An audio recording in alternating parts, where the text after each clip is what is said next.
यज्ञ किया है, देव यज्ञ किया है।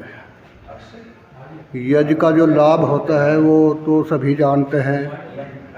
इसका तो पेड़ पौधों को, पशु पक्षी या जो भी हो, सभी को लाभ पहुंचता है। साथ ही हमारा एक कर्तव्य भी बनता है यज्ञ करने के लिए, क्योंकि वायु शुद्ध होती है यज्ञ से।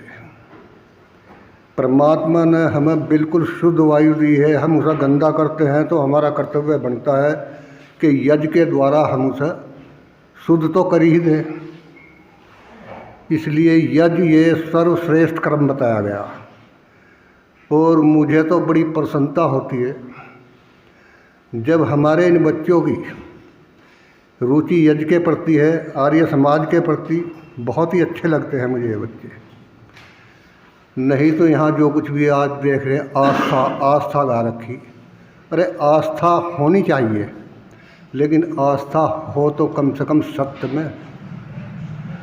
एक आर्य समाज वो संस्था है ये कि यहाँ से सही रास्ता मिलता है आदमी को। और आस्था तो पता नहीं कहाँ कहाँ क्या कर रहे। ये मठ है, मठाधीश बैठे और ये चला रखे मत और संप्रदाय, बड़े बड़े खाड़े इनमें जम रहे। लेकिन एक ये तो बताओ, आज तक किसी राष्ट्र को या समाज को इन मठों से और इन अखाड़ों से मिला क्या है? मिलता है आर्य समाज से। क्या मिला है इसका कुछ विवरण भी है। अब ये देखिए, चल तो ये इनकी संख्या हजारों में, एक गांव में कई कई मंदिर हैं, कुछ कहीं और बड़े मठ हो गए, फिर इनके ट्रस्ट बन गए। लेकिन मिला क्या? इनमें रजिस्टर्ड कितने होंगे? आर्य समाज का विवरण है 9600 संस्थाएं तो इसकी रजिस्टर्ड हैं और 5900 बिना रजिस्टर्ड। इतनी संस्थाएं हैं। और 7000 वैतनिक, 3000 अवैतनिक इसके प्रचारक भी हैं। 5450 PhD लड़के करे हुए हैं इसमें, जो हमारे वेदों के द्वारा। और समाज को क्या दिया इसने? 360 तो गुरुकुल दिए, 450 महाविद्यालय दिए, 1200 इंटर कॉलेज हैं, 2060 बाल विद्या मंदिर, ये आर्य समाज के द्वारा दिया हुआ सम्मान है। 260 गौशालाएँ हैं, 125 अनाथालय हैं। तो ये उपकार नहीं क्या है? ये समाज को नहीं मिल रहा है, ये राष्ट्र को नहीं मिल रहा है, किसे नहीं मिल रहा? यो इसकी देन भी है। इनसे क्या मिल रहा? धन तो जोड़ कर इकट्ठा कर देंगे, उसे कैद कर लेंगे, उस पर बैठ जाएंगे, फिर इनके लठ बजे आपस में इसमें। चलो, लेकिन आर्य समाज के द्वारा एक चीज़ और है, लाभ।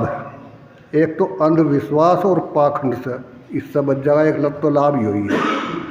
अरे एक ये तांत्रिक जितने हैं, इन्होंने बहुत से घर बर्बाद कर दिए, इनसे बच जाएगा। ये थोड़ा लाभ है जी। इसके अलावा अध्यात्मवाद का अगर कोई लाभ मिलता है तो आर्य समाज के द्वारा मिलता है, उससे मुक्ति का रास्ता निकलता है। क्यों जी?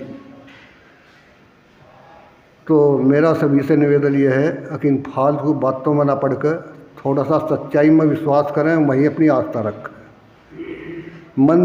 मंदिर क्या है? मंदिर हमारी नई चीज़ नहीं है, बहुत पौराणिक चीज़ है। लेकिन इसका नाम कुछ और था, देवालय।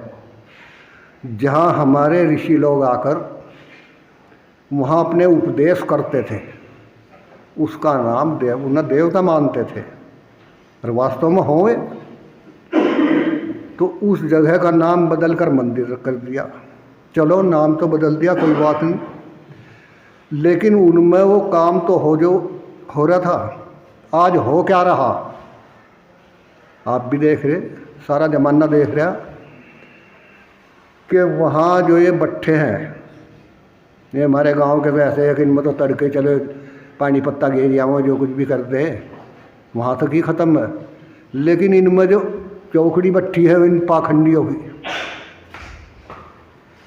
क्या कर रहे हैं वहाँ से? जनता तो कह रही है कि भाई ये भगवान के भक्त हैं। बच्चों ध्यान से सुनियो कि ये भगवान के भक्त हैं।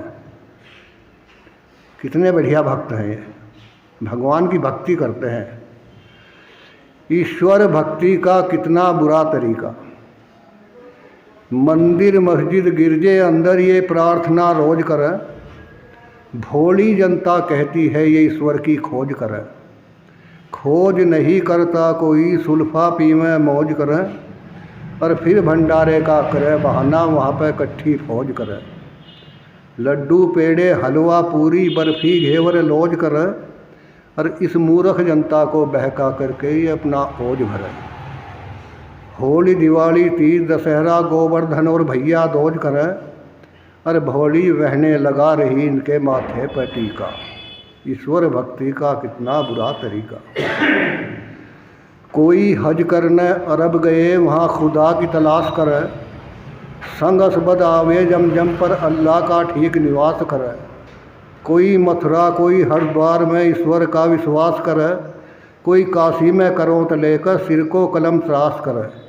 साकुमरी और कलकत्ते वाली ये बकरे बकरी की लाश करे, और ये पाखंडी पाखंड फैला करके धर्म कर्म का नाश करें। कोई बपतिस्मा पढ़ने जाता लंदन और अमेरिका। ईश्वर भक्ति का कितना बुरा तरीका। जहाँ पर मुक्ति मिलती है उस स्थान के पास नहीं पहुँचे, वेद शास्त्र उपनिषदों के ज्ञान के पास नहीं पहुँचे, गौतम कपिल व्यास जैसे विद्वान के पास नहीं पहुँचे, वैश्याओं के घर पहुँच गए मेहमान के पास नहीं पहुँचे, सदा गिरावट पर पहुँचे उत्थान के पास नहीं पहुँचे। चांद के ऊपर तो पहुँच गए भगवान के पास नहीं पहुँचे, जहाँ सदा सदा ही चमत्कार होता है बुद्धि का। ईश्वर भक्ति का कितना बुरा है। इससे होने वाले नुकसान भी कभी न लिखे हैं। बड़े भारी नुकसान हुए इनसे। क्या हुए? झूठी पूजा, खाम खा के इस अंधविश्वास से। ये मूर्ति पूजा ना होती तो कोई नुकसान नहीं होता। मंदिर और शिवालय के अंदर पत्थर भगवान नहीं होता। मोक्ष का द्वार गंगा यमुना का स्नान नहीं होता। आगे जो नुकसान हुए वे बताए। 613 साल यहाँ शासन मुसलमान नहीं होता। 250 साल तक यहाँ अंग्रेज गोरा बेईमान नहीं होता। 15 साल तक जवाहरलाल यहाँ प्रधान नहीं होता। प्रधान नहीं होता तो पाकिस्तान नहीं होता। और पशु दूध का पृथ्वी सिंह यहाँ कोई कुर्बान नहीं होता। नहीं खात्मा होता यहाँ पर दूध दही और घी का। ईश्वर भक्ति का कितना बुरा तरीका। ये कवि ने कितनी सच्ची लिखी है।